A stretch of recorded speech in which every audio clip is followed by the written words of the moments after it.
As I entered Haji Lane for that Vespa ride, it felt like stepping into a Bollywood অভিনেত্রী অনন্যা পান্ডে বড় পর্দায় অনেকদিন ধরে নিয়মিত কাজ করছেন তিনি। এবার ওয়েব সিরিজেও দেখা যাবে তাকে। সিরিজের নাম কল মি বে। খবরটি পুরনো হলেও আরেকটি নতুন খবর দিয়েছেন এই অভিনেত্রী। ওয়েব সিরিজে অনন্যা অভিনয় করছেন এটি অনেক আগেই নিশ্চিত করা হয়, কিন্তু একই সিরিজের নতুন পরিচয়ে দেখা যাবে তাকে।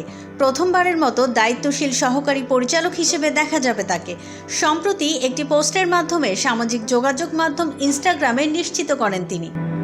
কল মি বে সিরিজের একটি পোস্টার শেয়ার করে ক্যাপশনে অনন্যা লিখেছেন, প্রথমবারের মতো সহকারী পরিচালক হিসেবে কাজ করেছি। এ সিরিজে প্রযোজক হিসেবেও দায়িত্বরত আছেন অনন্যা। আমাজন অরিজিনালে সিরিজটি সেপ্টেম্বরের 6 তারিখ মুক্তি দেওয়া হবে। এ সিরিজে অনন্যাকে একজন ফ্যাশন তারকার ভূমিকায় অভিনয় করতে দেখা যাবে। সিরিজে অনন্যা ছাড়াও অভিনয় করেছেন বীর দাস, মুস্কান জাফরি, বরুণ সুদ, লিসা মিশ্রা ও মিনি মাথুর।